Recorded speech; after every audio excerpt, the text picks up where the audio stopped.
दोस्तों, मुंहिंजो नालो अली टालपुर आहे ऐं आउं कहाणियूं ॿुधाईंदो आहियां। अॼु आउं तव्हांखे सिंध जे नामवर लेखक कमर वाहिद जी लिखियल कहाणी ही कुर्बतूं हू फ़ासिला ॿुधाईंदुसि। हिन धारे मुल्क में जॾहिं तेज़ बर्फ़ानी हवाऊं लॻंदियूं आहिनि ऐं मुंहिंजे बेडरूम जी दरी ॿाहिरां बीठल वण जे हर हिकु टारी शीशे जहिड़ी शफ़ाफ़ बर्फ़ सां ढकी वेंदी आहे, तॾहिं आउं ज़रीना बलोच जी आवाज़ में शेख याद जो गीत टिड़ी पवंदा टारिये जॾहिं ॻाढ़ा गुल तॾहिं मिलंदासीं ज़ोर ज़ोर सां वॼाईंदी आहियां। ऐं पोइ चौधारी गुल त कोन टिड़ंदा आहिनि, बल्कि यादुनि जा ॻाढ़ा मच ॿरी पवंदा आहिनि। मुंहिंजो सॼो ज़हन, सॼो जिस्म जॾहिं उन बाह जी ॼिभनि अंदरि पचणु लॻंदो आहे, तॾहिं आउं उन्हनि ॼिभनि खे लफ़्ज़नि जो वेस पाराए तोॾां माणींदी आहियां त जीअं तुंहिंजा नेण के धारा में ॿुॾी वञनि। ख़बर न आहे छो सालनि खां उन धारा जी मंतज़र आहियां जेका तुंहिंजे नेणनि मां वही उथे ऐं हिकु वार सिंधु अंदरि ईंदड़ उछल वांगुरु किनारा भञी पोठनि ऐं पटनि ते पालोट कंदे मूं ताईं अची पहुचे। तुंहिंजे ऐं मुंहिंजे विच में हमेशह जुदाइयुनि जा बर्प ठाहे रहिया आहिनि। तूं हिकु भेरे चयो हो इहे जुदायूं असांजी पंहिंजी भोराई जे करे थियूं आहियूं, ऐं मूं जवाब में चयो असीं हठीलनि हाउनि जा मालिक आहियूं, दिलि जा दरवाज़ा बंदि करे जेकी बुत अंदरि में विहारे छॾिया अथऊं उन्हनि अॻियां मथो झुकाईंदे बि ख़बर न आहे छो ईअं थो लॻे त ॼण पंहिंजे स्लेब तां थोरो खिसकी विया आहियूं। ऐं तोखे ख़बर आहे त स्लेब तां खिसकण बि एतिरो ई अज़ियत ऐं ईज़ाउ पहुचाईंदड़ आहे जेतिरो उन ते चढ़ी बीहण। तोखे मुंहिंजी फ़िलासफ़ी ऐं ॻाल्हियूं जॾहिं सम्झ में न ईंदियूं हुयूं त तूं वॾा वॾा टहक ॾेई सिगरेट दुखाइणु लॻंदो हुए। उन भेरे बि तूं ईअं ई कयो हो ऐं मां चुपचाप पंहिंजा कागज़ मेड़े तुंहिंजी ऑफ़िस मां उथी आयो हुयसि। हींअर जॾहिं आउं अकेले सिर खाधे जी सामान जा ॿ वॾा कागज़ जा थेला गेले गेंट एंगल खां घर ताईं गोॾे जॾहिं बर्फ़ तां थिरंदी थाॿड़ंदी 8 ब्लॉक परे घर ताईं पे आयसि त अलाए छो सभु यादूं हिकु हिकु करे अची मिड़ियूं। सुबुह जो तुंहिंजो ख़त मिलियो हुयो, उहे ई शिकायतूं, उहे ई ज़माने जूं नाइंसाफ़ी जूं ॻाल्हियूं ऐं सूर, उहे ई मूं ते वाइदे ख़िलाफ़ी जा इल्ज़ाम। तो लिखियो आहे तूं बदिलजी वई आहीं। उते दोस्त ऐं साहेड़ियूं तोखे एतिरो वक़्तु किथे ॾींदियूं हूंदियूं जो असां चरिया तोखे यादि कयूं। तोखे शायदि यादि कोन्हे घणेई भेरा अॻु तोखे लिखियो हो त फ़ासिला जॾहिं ज़हनी हूंदा आहिनि त हिकु ॿिए जे वेझो हूंदे बि असीं कोई परे थी वेंदा आहियूं, पर जिस्मानी फ़ासिला ज़हनी कुर्बनि खे कॾहिं बि तोड़े कोन सघंदा आहिनि। ऐं असांजो त ज़हनी कुर्बतूं हुयूं ऐं रहंदियूं। असां त कॾहिं बि जिस्मनि जे आधार ते हिकु ॿिए खे फ़तह करण जी कोशिशि कोन कई हुई। जेसीं असां में हिकु ॿिए जे सोचण सम्झण जी सलाहियत आहे तेसीं असीं हिकु ॿिए खे कुर्ब ॾींदा रहंदासीं। पर अलाए जे छो मूंखे अॼु सॼो ॾींहुं हिकु अणसुधे ख़ौफ़ वराए पियो वरितो। लॻेमि थो त ॼण मुंहिंजी फ़िलासफ़ी ग़लति हुई ऐं जिस्मानी फ़ासिलो किथे असांजे ज़हनी कुर्बत ते हावी न पइजी वञे ऐं असीं उन फ़ासिले अंदरि लुड़ी हिकु ॿिए खे सोचण सम्झण जी सलाहियत खां महरूम न थी वञूं। डिसंबर 1976 जी पछाड़ी वारे हफ़्ते में मां पहिरियों भेरो बर्फ़ तां तिरकी किरी पई हुयसि। मुंहिंजे साम्हूं वेंदड़ हिकु अमरीकी आवाज़ ॿुधो ऐं पोइ ते क़दम करे अची मूं ताईं पहुतो ऐं चयाईं डू यू नीड हेल्प। मूं खिली ॾिनो ऐं चयुमि oh no I can manage to get up. हू वीचारो वरी वेठो रहियो। मुंहिंजे वात मां उथण महिल अलाह निकिरी वियो त वरी चयाईं you sure you are not hurt. मूं कुझु बि कोन चयो, रुॻो अहिड़ी नज़र सां ॾिठो मां जो सम्झी वियो त हाणे हिनखे अकेलो न छॾियमि त धकु वाहे कढंदी। उन वक़्तु जॾहिं आउं रोड़ियल गोॾनि सां थिड़ंदी थाॿड़ंदी थेला गेलींदे पंहिंजे घर पे आयसि त मूंखे ज़हनी कुर्बत खां वधीक तुंहिंजी जिस्मानी कुर्बत जी ज़रूरत महसूसु थी। उन वक़्तु मूं सोचियो काश तूं हिते हुजी हा त जेकर ही ॿई थेला बि खणी घर ताईं पहुचाई हा ऐं मूंखे जेकर ईअं धक खाईंदो ॾिसी हा त अॻियां वधी सहारो बि ॾीं हा। थी सघे थो उहे ॿाहिरियां कमु तूं पाण करी हा ऐं आउं ॾाढे आराम सां शीशे जी वॾी दरी मां ॿाहिरि किरंदड़ बर्फ़ जो नज़ारो करिया हा। मुठियूं भरे भरे अखरोट ऐं बादाम चॿिया हा ऐं मथां कारी ख़ुशबूदार काफ़ीअ जा 2-3 कोप पी शाह साईं जा बैत झुंगारिया हा। आउं नंढे हूंदे खां ई तसवर जी दुनिया वसाए हक़ीक़त खां मुंहुं मोड़ण वारी हुयुसि। भला ईअं न हुजे हा त पोइ छो मन जी मंज़िल जी ॻोल्हा कंदे तन जी आसाइश जो ख़्याल बि न कयमि ऐं रुञ जी राही बणिजी वियसि। 16 साल अॻु तोसां बहस कंदे ऐं विढ़ंदे चयो हुउमि मुंहिंजी मंज़िल कंहिं सेठ या सरकारी कामोरे जो आलीशान बंगलो न आहे। मुंहिंजे ख़्वाबनि जो शहज़ादो को नाज़िक हथनि वारो ग्रेजुएट ऐं इंटेलेक्चुअल बि न, पर उहो पोरियत आहे जेको पघर जे हज़ारें फुड़नि एवज़ चांदी जो 1 रुपयो कमाए अचण में फ़ख्रु महसूसु कंदो ऐं आउं कंहिं कचे घर जे अङण में बीह हर शाम उनजो इंतज़ारु कंदुसि।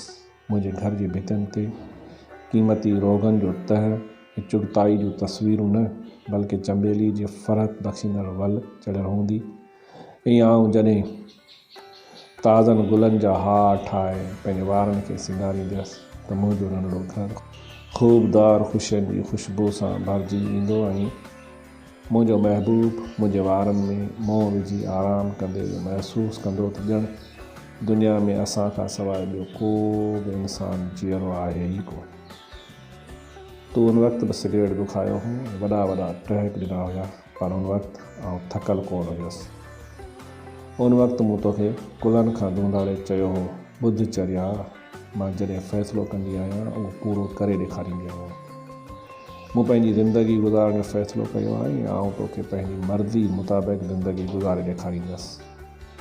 ऐं उन वक़्तु तो जहिड़ा चरिया उछंगारूं ॾेई रोईंदा जो तव्हीं बंगलनि में रहंदे बि उन ख़ुशी खां महिरूम हूंदा जेका मूंखे हासिलु हूंदी। मूंखे अॼु ताईं यादि आहे त उहो पहिरियों भेरो हो जो तो पंहिंजो दुखायल सिगरेट बिना कंहिं फूक भरण जे एश-ट्रे में विझी छॾियो हो ऐं मूंखे चयो हुई ख़ुदा करे त तुंहिंजूं सभु ख़्वाहिशूं पूरियूं थियनि। उहे एतिरियूं त मासूम ऐं ॿाराणियूं आहिनि जो जेकॾहिं पूरियूं न थियूं त मुंहिंजो कुदरत तां ईमान खॼी वेंदो। वक़्तु साबित करे ॾेखारियो त मुंहिंजूं ख़्वाहिशूं न रुॻो ॿाराणियूं हुयूं पर हिन दुनिया जी हक़ीक़त खां बि परे हुयूं। आउं पंहिंजी ख़्वाहिशनि जे बार हेठां चिभाट बि रहियुसि, हर तमन्ना खे पूरो करण जी कोशिश में अकेले सिर ऋण पट लताड़ींदी रहियुसि। मुंहिंजी मंज़िल जो त को निशानी नज़र कोन आयो। मुंहिंजे तसवर में ज़हनी कुर्बतूं कॾहिं खां कचनि धागनि जी ॾियारी वांगुरु पंहिंजो वजूद टोड़े वेठियूं। मूं हर घड़ी हर पल जीअरनि जाॻंदड़ ऐं वेझो रहंदड़ वजूदनि जी तमन्ना पे कई। मूं मालूम कयो त जेकी वजूद जिस्मानी तरह असां ते हावी आहिनि उहे ई असांजे ज़हन खे ॾंद ॾियनि या आसाइशूं पहुचाइण में अहम हिसो अदा कनि था। ख़्यालनि जी दुनिया केतिरी बि वसी हुजे पर रहण ऐं मरण में रुॻो 1 सेकंड या 1 मिंट थी वठे। असांजी ज़िंदगी जो हर ॾींहुं हज़ारें मिंटनि ऐं सेकंडनि ते मुश्तमिल आहे। जॾहिं ख़्यालनि जा हज़ारें वरियुनि वारा तसवुर हक़ीक़त जे 1 सेकंड खां हाराइण लॻा, जॾहिं कंहिंजो लम्हे जो जिस्मानी कुर्ब मूंखे हज़ारें कंडनि सां रोड़े छॾींदो हो, तॾहिं सॼो ॾींहुं वे ख़ुशगवार तसवुर ऐं ख़्याल बि मुंहिंजे नेण मां वहंदड़ धारा खे रोके न सघंदा हुया। मुंहिंजे अंदर में मुंहिंजे तसवर ऐं मासूम आरज़ुअनि जेको कचो घर आबाद कयो हो तंहिंजूं छितियूं भितियूं त ख़बर न आहे केतिरा वरे पहिरीं किरी चुकियूं हुयूं ऐं आउं थकिजी टुटी रस्ते ते पियल 1 पत्थर खे टेक ॾेई आराम करण वेही रहियसि। कंहिंसां जिस्मानी साथ जी अदियतुनि खां पान आजो करे हेॾां होॾां निहारियो होम त वरी तूं पंहिंजे ज़हनी साथ समेत मौजूदु हुएं। लॻम त ॼण 10 वरियनि खां पाण जुदा न पर हर क़दम ऐं हर मोड़ ते हिक ॿिए सां गॾु हुयासीं। मूं वधी तोखे पंहिंजा ज़ख़्म ॾेखारिया हुया ऐं तूं अॻियां अची ज़माने जी बेवफ़ाई जो हाल ओढ़ियो हो। मूं चयो हो मूंखे त मन जी मंज़िल मिली ई कोन, ऐं तो चयो हो मुंहिंजो त कुदरत मां ईमान ई निकिरी वियो आहे। मां सभिनी खे चवंदी आई हुयसि तूं ॾाढी ख़ुशि आहियां, पाण नौकिरी करे हज़ारे रुपया थी कमायां, कंहिंजी परवाह कोन अथमि, मर्दी जी मालिक आहियां, जीअं खपेमि तीअं ख़र्च कयां, जेको दिलि चवेमि सो पायां, ऐं जॾहिं तबियत जो लाड़ो थिए ओॾां लड़ां, पर ख़बर न आहे छो तो अॻियां अंदर जी उछल नेणनि जी धारा थी उथी हली त क़ाबू करे कोन सघियसि। तो त परचाइण जी कोशिशि बि कोन कई हुई। आउं सुॾका भरे रोईंदी रहियसि, तूं चुपचाप सिगरेट दुखाईंदो ऐं विसाईंदो रहीं। ॿिए ॾींहुं आउं ऑफिस में पहुतसि त मेज़ ते ढिघ सारा चमेली ऐं गुलाब जा गुल पिया हुआ। पटे वारे ॿुधायो त तूं छॾे वियो हुएं, तोखे त ख़बर कान हूंदी। मूं उन्हनि मां हर हिकु गुल खे 1000 दफ़ा सूंघे ॾिठो हो, पर ख़बर न आहे छो मुंहिंजे ख़्यालनि में आबाद थियनि कचे घर जी वलियुनि में जेका ख़ुशबू हुई सा उन्हनि गुलनि मां कोन थे आई। मूं शाम जो तोसां मिलण लाइ चयो हो, मूंखे ख़ैरात जी ज़रूरत न आहे, उहे गुल के अहिड़े इंसान खे पहुचाए जंहिंखे उन्हनि जी ज़रूरत हुजे ऐं उन्हनि जी ख़ुशबू सूंघे सघे। तो रुगो हिकु भेरो मूं ॾांहुं निहारियो हो ऐं कुझु चवण बिना हलियो वियो हुई। मूंखे पक आहे त तूं उहो ई सम्झो हूंदो त मुंहिंजो हेठलो हाउ अॻियां अची मूंखे उहे लफ़्ज़ चवण ते मजबूर कंदो हूंदो, पर ख़बर न आहे छो आउं उन वक़्तु तोखे इहो चई कोन सघियसि जंहिं ज़हनी कुर्ब जो तूं ॾेख ॾींदो आयो आहीं, सो मूंखे जिस्मानी कुर्ब जी तमन्ना ते हिमथाए रहियो हो ऐं आउं पाण खां ऐं दुनिया खां ॾिजी वई हुयसि। असांजा ज़हन ऐं उन्हनि में ईंदड़ तसवर ऐं लाड़ा दुनिया खां लिकी था सघनि, पर असांजा जिस्म त रुगो असां वटि ओधर आहिनि। असांखे इहो हक़ मिलियल ई कोन्हे त असीं उन्हनि खे पंहिंजी मर्ज़ी मुताबिक़ इस्तेमालु करे सघूं, छो जो पोइ असां लाइ हज़ारे पथरनि जा ढिघ तयारु थींदा आहिनि ऐं हज़ारे सिलेबूं खोलियूं वेंदियूं आहिनि। पंहिंजी ज़िंदगी में ॿियो भेरो मां तो साम्हूं वेही तॾहिं सुॾका भरे रुनो हो जॾहिं मुंहिंजी अमेरिका वञण में रुगो 2 ॾींहं बचिया हुया। उन ॾींहुं तो वाइदो कंदे चयो हो, जिते बि ऐं जॾहिं बि मुंहिंजी ज़रूरत महसूसु थी बिना हॿक जे लिखिजांइ। असांजो हिक ॿिए सां के बि उमेदूं वाॻियल कोन्हनि, असांखे हिक ॿिए मां का बि लालच कोन्हे, असांजो त रुगो ज़हनी कुर्ब आहे। कंहिं बि असांखे ॾुखु रसायो त असीं सभ खां पहिरीं वधी हिक ॿिए जे फटनि ते चेटी में साड़ींदासीं। जे मुमकिन हूंदो त तोॾां उछलायल पत्थर ऐं पंहिंजी छाती ते सहंदसि ऐं जे थी सघंदई त तूं मुंहिंजी ढाल बणिजी बीहच। उन वक़्तु मूं पंहिंजा लुड़क उगी छॾिया हुया। ख़बर न आहे छो 15 वरे पहिरीं मन जी मंज़िल जी तलाश में निकितल मासूम ऐं बेवकूफ़ छोकिरी मूं ते हावी पइजी वई हुई ऐं मूं चयो हो, जेकॾहिं असां इहो वाइदो पूरो करे न सघियासीं त मुंहिंजो इंसानियत तां ईमान खजी वेंदो। कुझु महीना अॻु आऊं ऐं ॿिया हम क्लास ज़ू ॾिसण वियासीं। 10 माइलनि जो बर्फ़ सां ढकियल रस्तो असां पब्लिक बस वसीले पार करण जो फ़ैसिलो कयो हो, छाकाणि जो ग्रेक जी मोटर में सैनिटाइज़र लॻल कोन हूंदा हुआ। हिते बस में जेकॾहिं मुड़ुसु वेठल आहे ऐं का औरत बीठल आहे त को बि मर्द उथी उनखे पंहिंजी सीट पेश कोन कंदो आहे। मूंखे बीठल ॾिसी हिकु अमरीकी पाण उथी सीट पेश कई ऐं आऊं थैंक यू चई वेही रहियसि। मुंहिंजे पकोड़े जहिड़े नक ऐं ॻाढ़नि सुॼियल हथनि खे ॾिसी हू चवणु लॻो, पंहिंजा हथ ऐं नक ॿाहिरि निकिरण महिल ढके छॾींदी कर, न त हिन मौसम में खेनि पारो लॻी वेंदो ऐं तोखे मथनि $100 ख़र्च करणा पवंदा। उन वक़्तु मूंखे पंहिंजो मुड़ुसु यादि आयो जो हर तकलीफ़, ॾुख, सुख ऐं हर खयल क़दम खे नफ़ी ऐं नुक़सान जे साहिमी में तोरे ॾिसंदो हुयो। मूं मुंहुं शोके ॾांहुं निहारियो त खिली ॾिनई ऐं पोइ चयाईं, आउं तोखे सुञाणे वियो आहियां। तूं पक एशिया जी रहाकू आहीं। आउं बि कोरिया वारी जंग में 5 वरे पायलट रही चुको आहियां ऐं सॼे एशिया में रुलियो आहियां। तोखे शायदि हिते आए थोरो अरसो थियो आहे, न त मुंहिंजे साफ़ ॻोई ते एॾी कावड़ न अचई हा। ज़ू में ग्रेक ऐं हेलन मूंखां परे थी विया। हीउ मुल्क बि अजीब आहे। पोढ़ा या जवान सभु जोड़नि में थी हलंदा आहिनि। वरली को असां वांगुरु अकेलो माण्हू नज़र ईंदो। बस वारो अमरीकी पाण बि को अकेलो हो सो मुंहिंजे पासे में थी हलणु लॻो ऐं बिना मुआवज़े गाइड या फ़र्ज़ अंजाम ॾियणु लॻो। पहिरीं त मूं थोरी रुखाई ॾेखारी, पर पोइ संदसि साथ गनीमत सम्झियमि। भला हिन अणॼाण जॻह ते जेका महिलनि में पखिड़ियल हुई, ऐं केतिरो वक़्तु अकेले सां हिकु कटाइड़े खां ॿिए ताईं ऐं हिकु ज़मीन दो जॻह खां ॿी ताईं रुलंदी वतां। ज़िंदगी में पहिरियों भेरो महसूसु कयो त क़ौमियत, चहिरा, जिस्म ऐं रिश्ता नाता का बि हैसियत कोन था रखनि। उहे त रुॻो उन्हनि लाइ फ़ाइदे वारा आहिनि जेके इंसानी साथ मां ढापजी चुका आहिनि ऐं हाणे छंछाण करे पंहिंजी मर्ज़ी मुताबिक़ के अहञाण घुरे रहिया आहिनि। असां ॾुतड़ियलनि ऐं ॾुखियलनि लाइ कंहिंजो इंसान हुअण ई उनजे साथ जी तमन्ना करण लाइ काफ़ी आहे। उन ॾींहुं मूं ॾाढा टहक ॾिना, एतिरा जेतिरा मूं पंहिंजे 15 वरनि जी शादी वारी ज़िंदगी में बि शायदि न ॾिना हुया।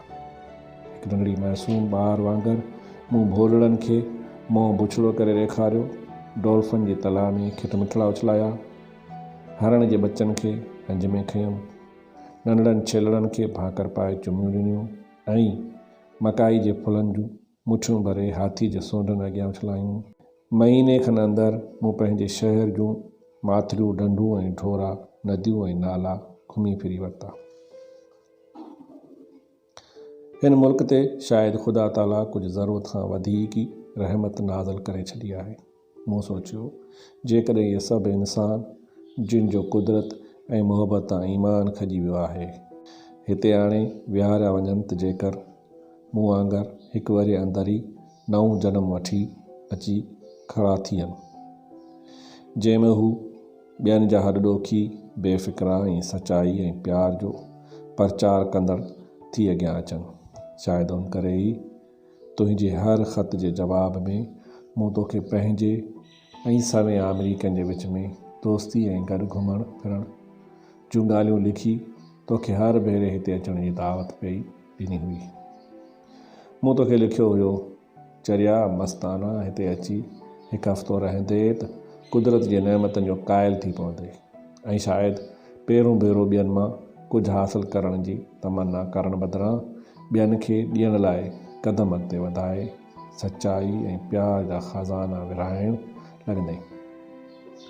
मूं सम्झियो हो मुंहिंजी ज़हनी फेर गेर सां गॾु तुंहिंजी ज़हन में किथे न किथे मफ़ाहिमत कई हूंदी।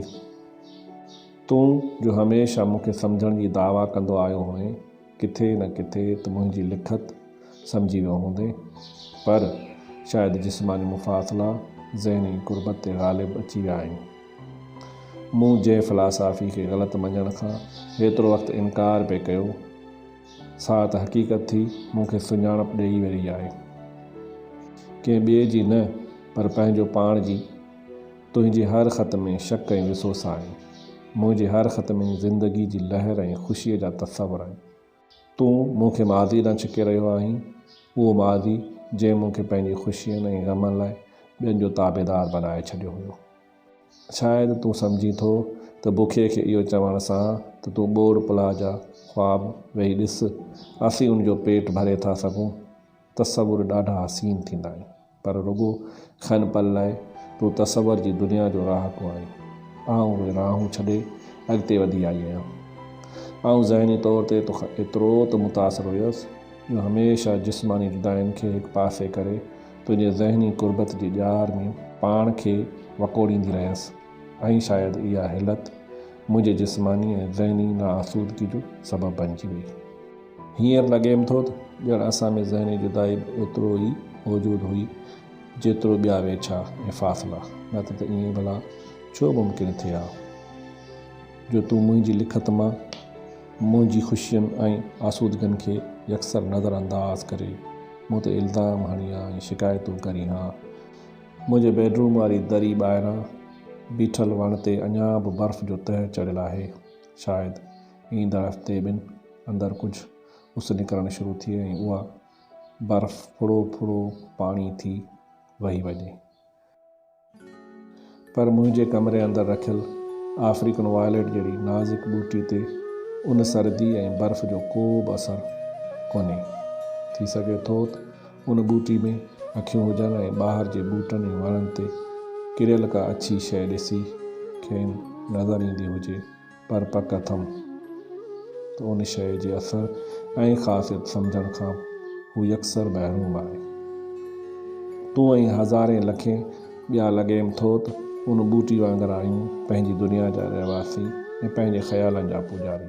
शायदि ॿियनि जी ख़ुशियुनि ऐं ॾुखनि खे रुॻो पंहिंजे तजुर्बनि जी रोशनी में सुञाणण जा अहिड़ा आदी इंसान जेके हमेशह ॿियनि जे ज़हननि ते पंहिंजी मोहर हणी उन्हनि जी ओसर ते बिगड़जियूं वञनि। ॿुधचर्या थी सघे थो त आउं हींअर बि ग़लति हुजां, पर सच पुछी त हाणे आउं पोइ ते मोटी उहा सुॾका भरींदड़ नंढड़ी कमज़ोर छोकिरी बणिजी नथी सघां। मूंखे हींअर को बि अहिड़ो फट कोन्हे जो खणी तो वटि अची चिटायां। मूंखे हींअर उन ई पथर जी ज़रूरत कान्हे जंहिंखे सहण लाइ तोखे पंहिंजो सीनो अॻियां करिणो पवे। मूंखे हींअर मंज़िल जो तसवर ऐं मुस्तक़बिल जूं ख़्वाहिशूं न, पर हाल जूं ख़ुशियूं खपनि ऐं उहे ख़ुशियूं आउं उन्हनि हज़ारे इंसाननि ऐं नज़ारनि खां वसूल पई करियां जेके मुंहिंजे वेझो ऐं चौधारी पखिड़ियल आहिनि। मूं तोसां कयल वाइदो तोड़े इंसानियत मां ईमान कढियो कोन आहे, बल्कि वधीक मज़बूत कयो आहे ऐं मूंखे पक आहे त किथे न किथे तूं बि इहा हक़ीक़त सम्झी वेंदे। पंहिंजे चौधारी पखिड़ियल ॼार मां निकिरी जीअरनि जाॻंदड़ इंसाननि खे छुही संदन ख़ुशबू ऐं ग़म महसूसु कंदी। कॾहिं कॾहिं आउं अकेली हूंदी आहियां त तोखे ॾिसण ऐं छुहण जी ख़्वाहिश मूंखे शेख याद जो कलाम ॿुधण ते मजबूर कंदी आहे ऐं आउं रोई रोई वरी बि गरम कोट पाए ॻिचीअ में मफलर वेड़े ॿाहिरि निकिरी ईंदी आहियां। ऐं जॾहिं थधी हवा ऐं अछी कपह जहिड़ी बर्फ़ मुंहिंजी गिलनि खे यख करे छॾींदियूं आहिनि त आउं नंढड़नि ॿारनि वांगुरु टहक ॾींदी पंहिंजी दरियुनि ऐं ॾाकण तां बर्फ़ लाहे गोला ठाहे पाड़े जे ॿारनि खे उछलाए हणंदी आहियां ऐं हिकु पल अंदरि संदन हिसो बणिजी वेंदी आहियां। बसि दोस्तो, इहा हुई अॼु जी कहाणी जेका उमेद आहे तव्हांखे ज़रूरु पसंदि आई हूंदी। दोस्तो, मुंहिंजूं ही कहाणियूं जेकॾहिं तव्हांखे पसंदि अची रहियूं आहिनि त कमेंट्स में तव्हां पंहिंजी राय खां ज़रूरु मूंखे आगाह कंदा ऐं जेकॾहिं तव्हां नवां आहियो त मुंहिंजे चैनल खे बि सब्सक्राइब कंदा। जेकॾहिं तव्हांखे मूंसां राब्तो करिणो आहे त तव्हां यूट्यूब, फेसबुक ऐं पेज ते वञी अलीज़ गुड लाइफ लिखंदो त मूंसां राब्तो थी सघे थो। तव्हां सभिनी जी महिरबानी।